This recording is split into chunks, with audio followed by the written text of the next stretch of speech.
Muito bem, Hora News de volta e a gente, claro, segue falando sobre a COP30. Em entrevista ao repórter Pedro Pessoa, presidente do Banco da Amazônia, Luiz Lessa, apresentou um projeto sobre bioeconomia, algo tão importante principalmente para os pequenos produtores da região. Vamos acompanhar. Pois é, movimento muito intenso no início dessa COP30. Eu digo em comparação com a cúpula dos líderes. Agora, comitiva de várias partes do mundo estão aqui falando sobre o meio ambiente e trazendo novidades acerca disso tudo. Inclusive, falando sobre novidade, a gente vai conversar agora sobre bioeconomia. Um estudo foi desenvolvido pelo Banco da Amazônia e outras instituições, falando de diversas possibilidades para quem é do ramo. A gente vai entender um pouquinho mais sobre essa história agora com o presidente Luiz, que traz todos os detalhes para a gente. Presidente, o que a gente pode tirar desse estudo de mais importante acerca da bioeconomia?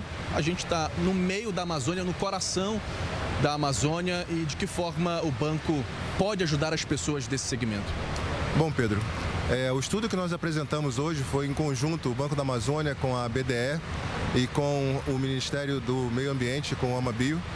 É um estudo que a gente fez uma radiografia da bioeconomia na região amazônica. A gente sabe que bioeconomia é uma estrutura bonita de se ver, mas é muito difícil de ser implementada, principalmente por conta dos diversos entraves jurídicos, entraves aqui da logística da região. Então, o estudo procurou abranger todas essas análises. O que nós temos de potencial, o que nós temos de entraves e que ferramentas hoje já temos desenvolvidas na região, não só pelo Banco da Amazônia, mas por outros agentes financeiros, que está trazendo uma luz no fim do túnel para a gente tornar o financiamento da bioeconomia numa coisa replicável, numa coisa de escala.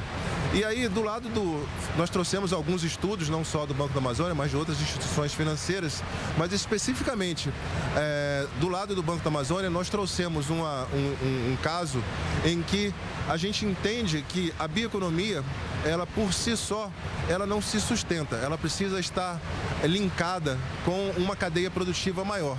Ou seja, aquele produto que é gerado ali na bioeconomia, ele tem que ser insumo de uma indústria. Então, nós tentamos organizar essa cadeia para que, quando o insumo da bioeconomia vira insumo da indústria, a gente consegue ter perenidade. Exemplo, quando a gente faz um financiamento do Pronaf, do Mais Alimentos, a gente oferece recursos subsidiados do Pronaf, mais assistência técnica. Com isso, a gente melhora ali a capacidade produtiva do pequeno produtor. Mas e aí, o que ele faz com a produção dele? Então, o que nós tentamos fazer foi linkar essa produção com a indústria. E nós fizemos o primeiro movimento lá no Acre, com duas indústrias de proteína, uma de frango e outra de porco, em que elas estavam expandindo a sua capacidade por conta de abertura de novos mercados, principalmente mercados internacionais. Então, nós fizemos esse financiamento, mas fizemos um acordo que o fornecimento de insumo para essas indústrias viriam da agricultura familiar. Então, nós fizemos um arranjo de famílias para construção de novas granjas de aves e de suínos para alimentar essas duas novas indústrias. A indústria ofereceu assistência técnica para que o produto que fosse produzido por essas granjas fosse um produto de qualidade, afinal de contas é um produto que vai ser exportado. E mais do que isso, nós costuramos um contrato de longo prazo de fornecimento. Então a indústria passou a contar com um fornecimento durante 10 anos inicialmente dessas famílias, desse arranjo, tanto de porcos quanto de aves. Com isso a gente gerou um fluxo de caixa previsível para os pequenos agricultores. E um fluxo de caixa previsível, ele consegue melhor se planejar, ele consegue ter um nível de renda que a gente está criando uma classe média rural. Um outro exemplo nós estamos fazendo aqui no Pará, que é com a indústria da palma. A indústria da palma é muito forte aqui no Pará e é uma indústria que requer muitos investimentos. A mesma coisa, nós fechamos parceria com duas indústrias aqui, que elas precisam plantar 7 mil hectares de palma. E nós fizemos um estudo que 7 mil hectares daria para assentar fazer essa produção em 700 famílias, 10 hectares por família. O mesmo arranjo que nós fizemos no Acre, que o fornecimento a produção dessa palma, né, seria comprada pela indústria com um contrato de 20 anos de fornecimento. Ou seja, a palma é um produto que produz durante 20, 25 anos e a família que entrou nessa produção, que acreditou, né, nesse negócio, colocou lá seus 10 hectares, recebeu o financiamento do banco, ela tem como garantia um contrato de venda de 20 anos. A importância disso, aqui, essa família com 10 hectares, ela consegue ter uma renda anual perto dos R$80 mil, que dá cerca de R$6.800, R$7.000 mês. Isso é, às vezes, 3 vezes, 4 vezes a renda média daquela região. Então, quando a gente faz esse arranjo, a gente consegue gerar renda. E mais do que isso, esses contratos, eles servem de garantias para os financiamentos. Então, o grande problema do crédito para a bioeconomia, o crédito para longo prazo, é o fornecimento da garantia.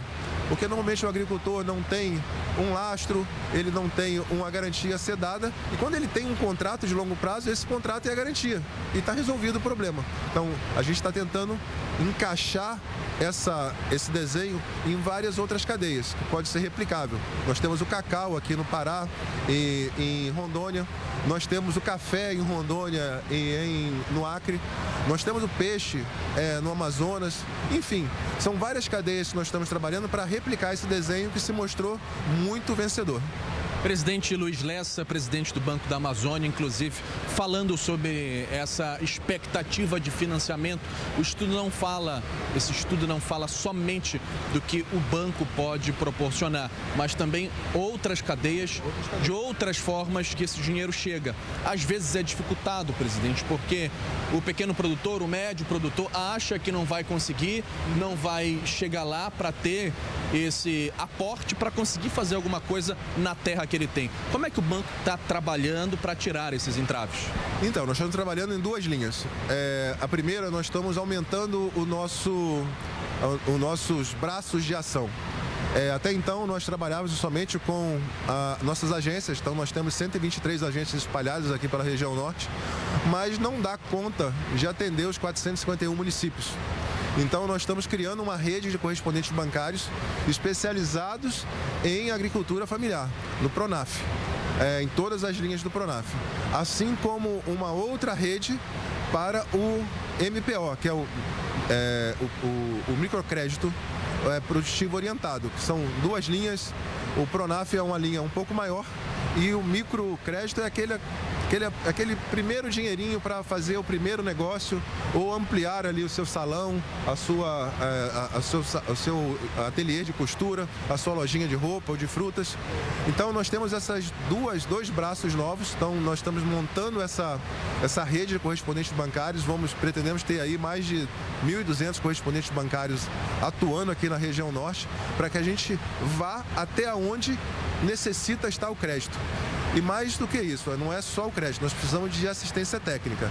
Então, nós estamos ampliando a nossa rede de assistência técnica, fazendo parceria com as EMATERs, que são as assistências técnicas rurais públicas, e também com as privadas, de forma que a gente crie uma situação que evite isso. Primeiro que o produtor ele tem que se deslocar até uma cidade. E a gente sabe qual é o tamanho do problema de se deslocar aqui na Amazônia. Às vezes leva-se 3, 4 dias e é caro para se deslocar. Então nós estamos construindo essa rede para que a gente chegue até o pequeno produtor, para que a gente faça assistência técnica, ajude ele a montar o projeto, para que ele possa, com esse projeto, dar entrada no banco, levantar os recursos e aí colocar o investimento para funcionar.